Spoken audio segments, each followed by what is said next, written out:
I like to play for people. I mean, I'll play by myself. I enjoy playing, but I really like to play for people.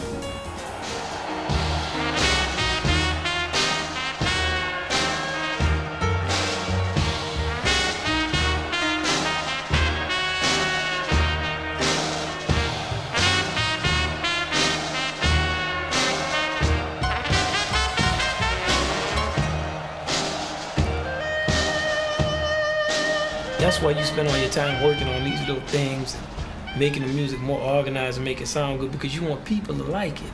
And for me, that's why I like to be around a lot of people all the time.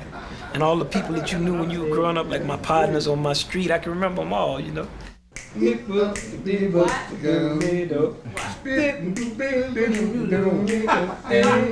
remember once I came to New York and I went up, CT told me to sit in.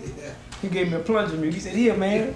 He said, "Play with this." I had never played with no plunger mute, so I picked it up and I played something sad. And he said, when he took the mute back, he said, "You gonna have to work on that." But he did it with some love, though.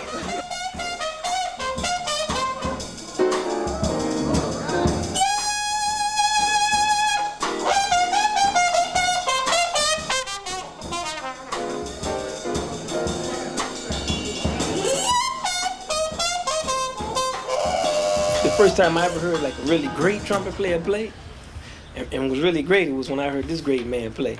And I didn't know really the history of the jazz, but I came and I heard Clark Terry and I was like,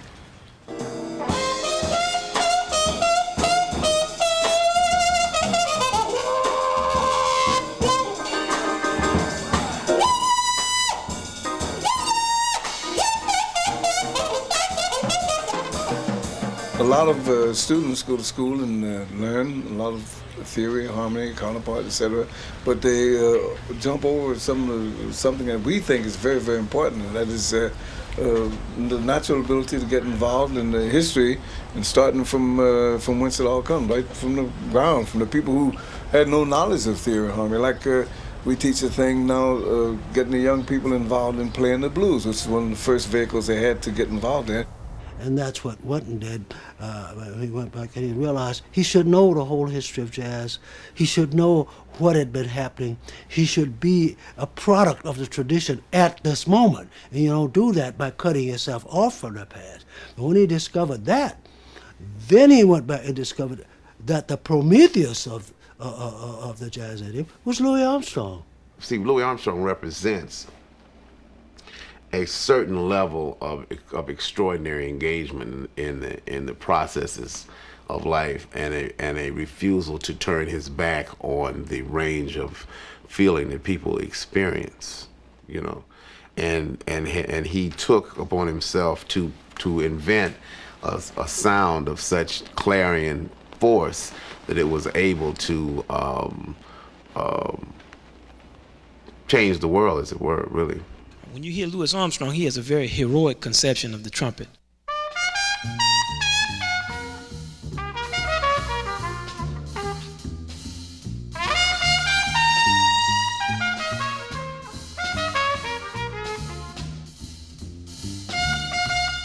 He was one of the people who went back and started saying, "I want to know." But it's all based on knowing. When you hear somebody like Cootie Williams play, he plays a lot of triplets and he plays with tremendous power.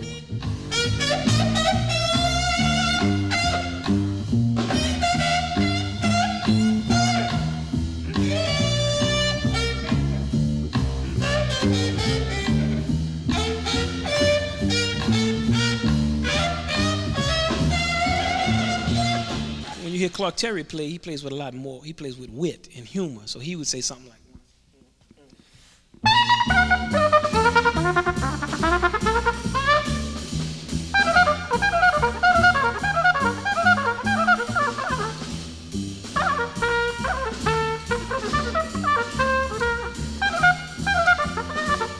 but he also has a real understanding of the human qualities that make art what it is. See, it can't just be a technique, because beavers have techniques, you know, so they build dams. So what?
play your instrument, you want to be able to really have a certain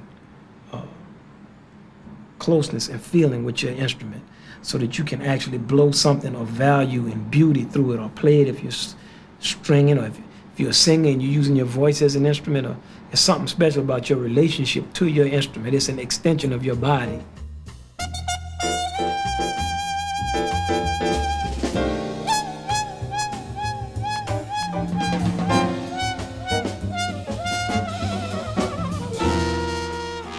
Trumpet has a clarion type of quality, and you can just lift the trumpet up and just sing through it, you know, just the sound, just when you can get to that real feeling in your sound where you're just pushing the, it's hard to really talk about.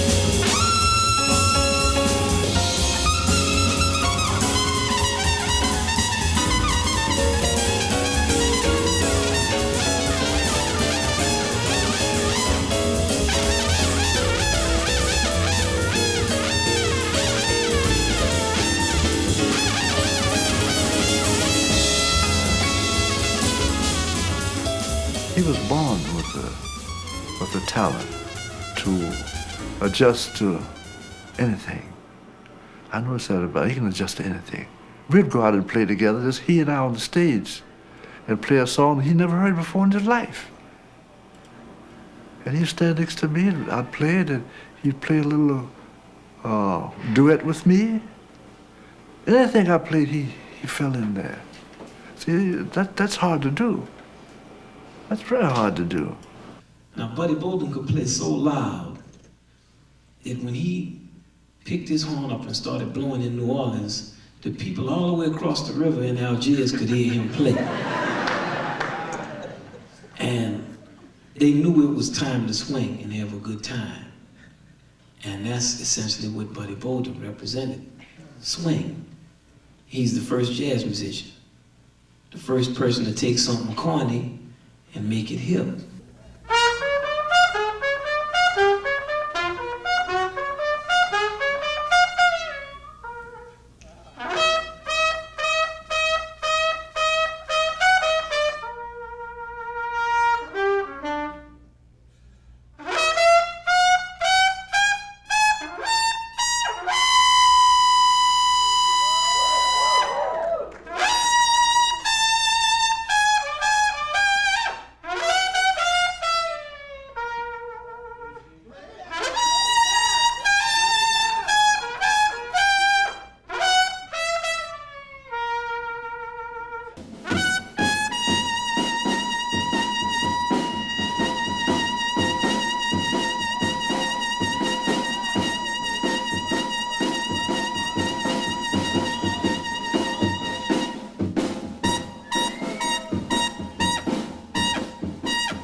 Wynton reminds me so much of Louis Armstrong, because there's nobody in the world like Louis Armstrong. And I found Wynton the same way. He didn't do anything he wanted to do.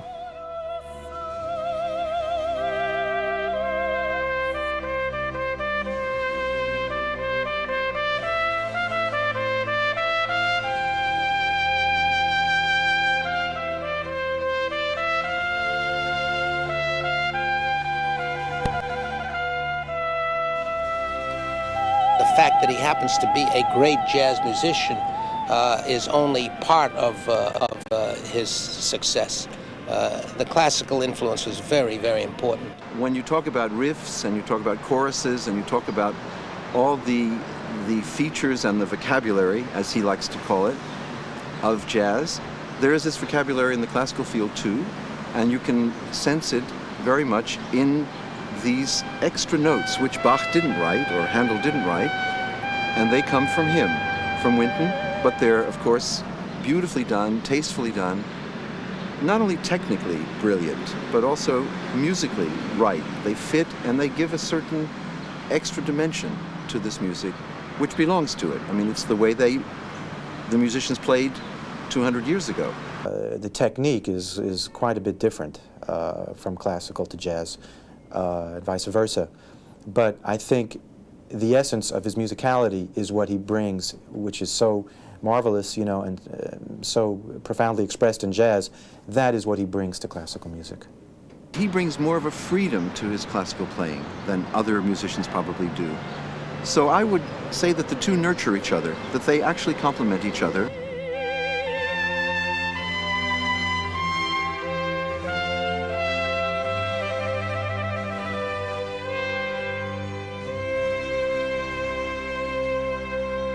What might be considered unacceptable in a classical performance and is acceptable in jazz, he can make that change.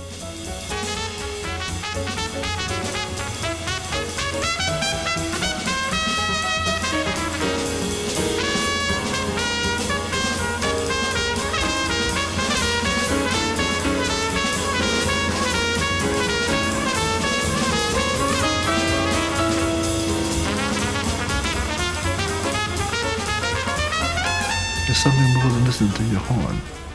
Look through this man's soul and heart. Then you will learn something. I try to respect people, and I respect them by trying to be proficient in my art and provide them with something of beauty that I feel they can enjoy for what it is. Trying to get him to sell out musically was, I guess it's like trying to bribe the Pope to give a sermon in favor of birth control, you know. It's just not going to happen.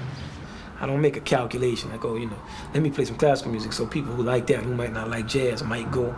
And if I don't feel like playing something, I won't play it. If I do a record, I'm doing it because I want to play it. He's turned down millions of dollars when he could have sold out. He could make pop records anytime he wanted to. He won't do it.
Well, it's always great for me to play with my father because to me, my father represents integrity in music. Even though he says that for a long time he's trying to feed his family, he would have done anything. But still, regardless of what he would have done, he always let me know the importance of the culture. I have benefited from having children who have achieved a modicum of success in the business, and they do a lot of workshops in schools. And they go a lot of places, and young students ask, well, how did you learn? And they send them to me. You know, I'm supposedly some kind of a jazz guru and savior of the upcoming young people, I guess. And my father always had time for musicians. Cats wanted to learn how to play, they could come to my house, eat. He would teach them whatever little bit he could teach them, whatever they wanted to learn about playing. And he's a person who's always ready to play. And that's what I love most about him. It's not about money. It's not about recognition. He doesn't care whether nobody recognizes him. He's going to play. And when he sits down to the piano, sometimes I sit down to the piano, and I mean, I can't play the piano at all. But I think about my father, just the way he looked when he would be playing. Like, he'd sit down and then he'd hit, like, his favorite chords, like these 6/9 chords, you know, and he likes to play progressions that are pretty. So he'll do something like...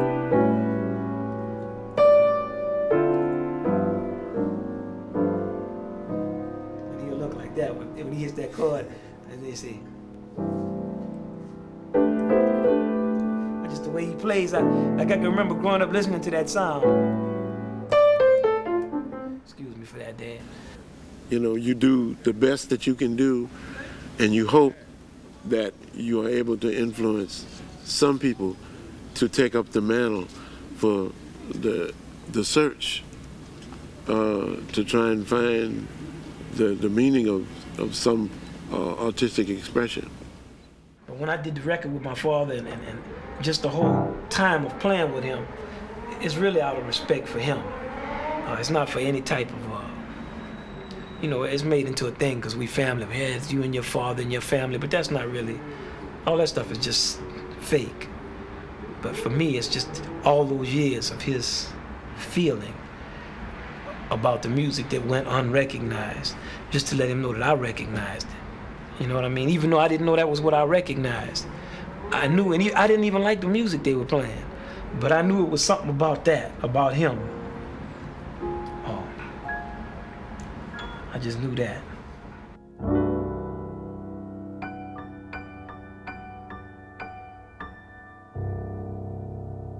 Once he knows the structure of something, once he knows the form of it, once he knows the essence and the vitality of it, he can take that experience and he knows how to communicate that in music, and he knows how to draw from other aesthetic inspirations in painting, literature.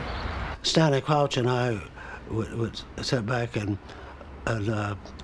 chuckle over the fact that Wynton was probably the very best trumpet player who had read both the Iliad and the Odyssey within the last year.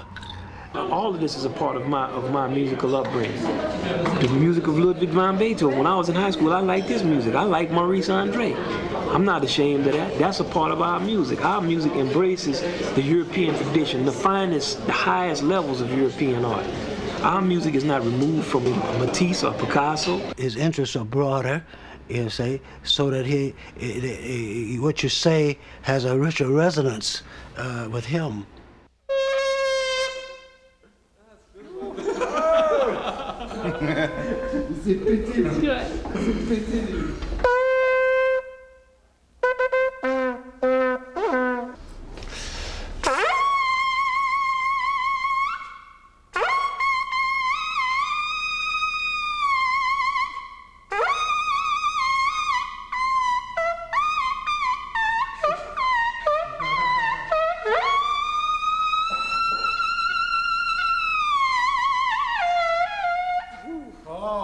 Initially, there were veteran jazz artists that had reservations about Wynton. Many of them were quick to describe him as a clone of Miles Davis. I think they have learned now that Wynton is not only original, but a real spokesperson for the music. And I think the veteran jazz musicians who had reservations about him initially all embrace him now. He's the reason why we all up here playing. And he came along at a time when the music was really suffering. And he brought some integrity to it.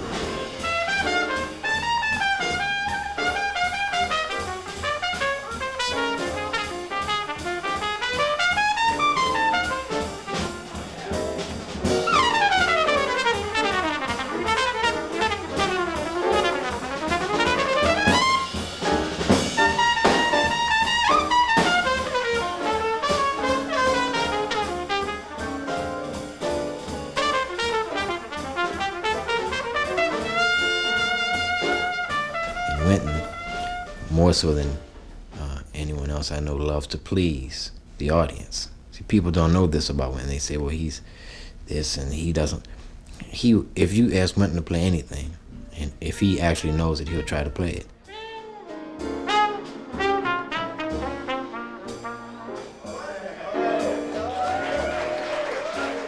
And you got to provide the warmest, most enjoyable atmosphere possible for yourself to play in and for everybody else. And even if you don't like what they're playing, you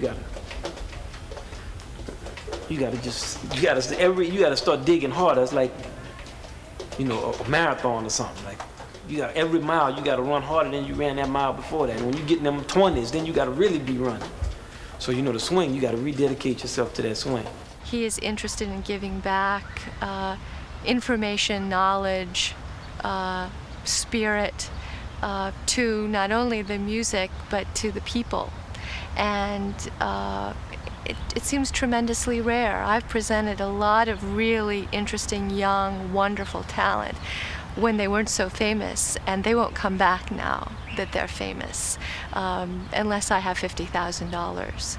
And I think what's unusual about Wynton is that he really has made artful choices in his work and in his life, and it really shows. He loves the music so much that he cares about people who are seriously interested in the music, and he'll give them, anything he has. Money. There's a kid in Philly who's a piano player, and he's paying his tuition to college. So periodically, we'll get a call in the office from somebody that says, from a school that says, well, we were told to call you to pay so-and-so's tuition, and I hadn't heard anything about it, so I called Wynton and said, well, do you know anything about, this kid whose tuition you're supposed to be paying? And he says, yeah, man, I think he has potential. I told him I was going to pay his way through school. So we write the check. He was sending kids trumpets, and, he was, because I remember one time I was at his house years later, and he must have had 80 trumpets in there. I mean, it had to be at least 50. And like a couple years after that, I was in his house, and he ain't had but 2 left. He'd given all of them away.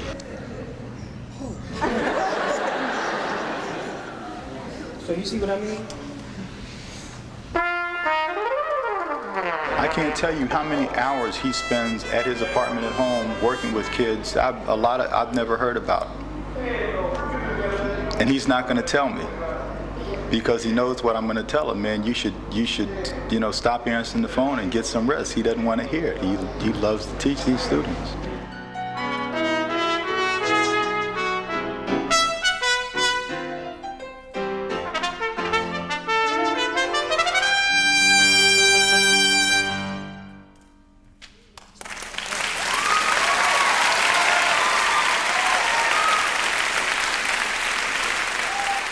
Five years I was in his group, definitely I can say without any hesitation, the most important years of my life as a musician.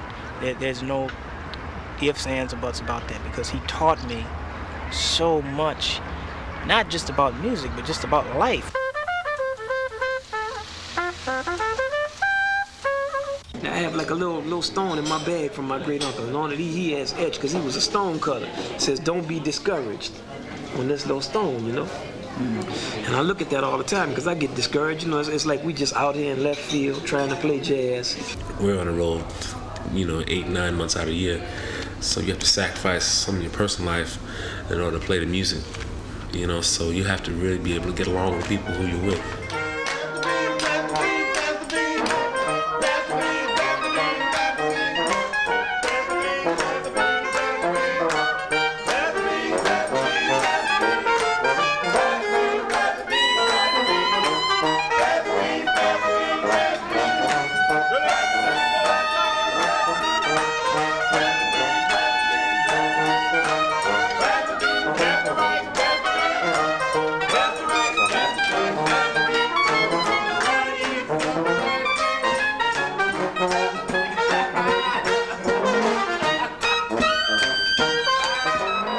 He's a homeboy. Meaning that if he were to be walking down the street and I say, "Hey, Wynton," he said, "Oh, hey, what's happening, man? Let's go hang out somewhere." That stardom, you put that on the side. I mean, he's just, forget all of that, and he's just Wynton.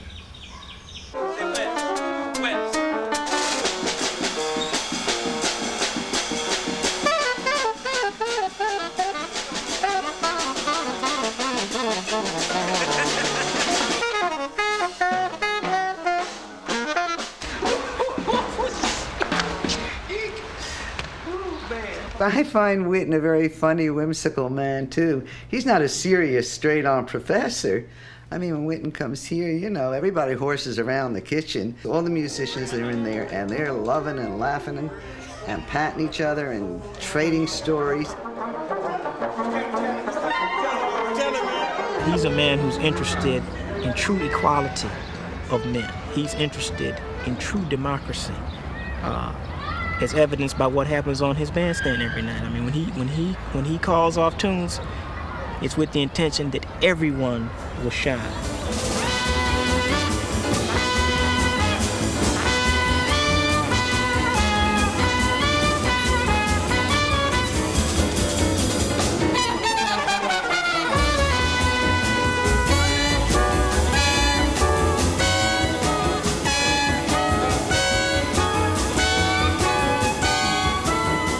When you're playing music, you're trying to make people actually feel better.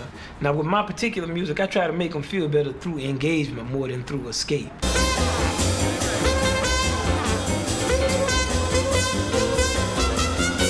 Like, the frivolous forms don't really interest me.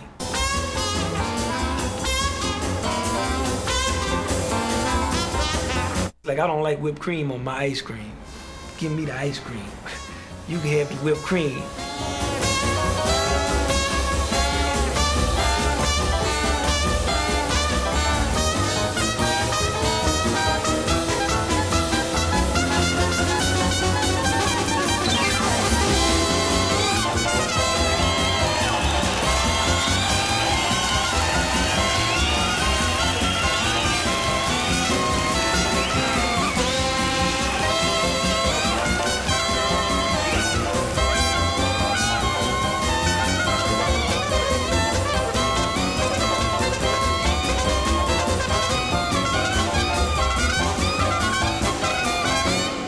That's why I love jazz music so much.